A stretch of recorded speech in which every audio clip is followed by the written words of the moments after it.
நலம் காக்கும் ஸ்டாலின், உங்கள் குடும்பத்தின் நலன் அரசின் பொறுப்பு.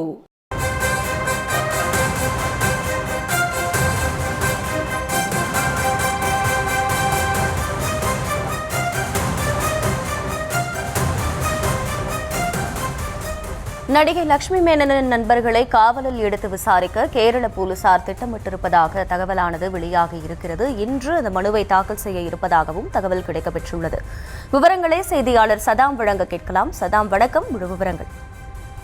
வணக்கம். அதாவது கொச்சி ஐடி ஊழியரை கடத்தி சென்று தாக்கிய விவகாரம் தொடர்பாக நடிகை லட்சுமி மேனன் நண்பர்களான 3 பேரை போலீசார் தற்போது காவலில் எடுத்து விசாரணை நடத்த உள்ளதாக தகவல் வெளியாகியுள்ளது. கேரள மாநிலம் கொச்சி மாவட்டம் அருகே உள்ள ஆல்வா பகுதியை சேர்ந்தவர் ஆலியா ஷா.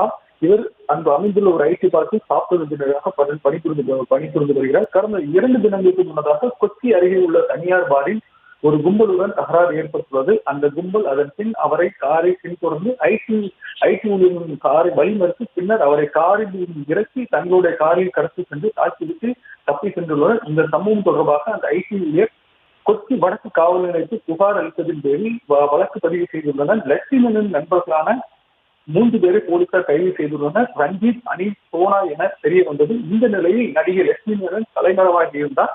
தொடர்ந்து லட்சுமி மேனன் மற்றும் அவரது நண்பர்கள் ஐடி ஊழியரின் காரை வழிமறித்து வாக்குவாதத்தில் ஈடுபட்ட காட்சிகளும் முன்னதாக வெளியாகி இருந்தது. போலீசார் லட்சுமி மேனனை தேடி வந்த நிலையில் லட்சுமி மேனன் கேரள உயர்நீதிமன்றத்தில் மேல்முறையீடு செய்ததை தொடர்ந்து வரும் செப்டம்பர் மாதம் 17ஆம் தேதி வரை அவரை கைது செய்ய கேரள உயர்நீதிமன்றம் தடை விதித்துள்ளது நேற்றைய தினம்.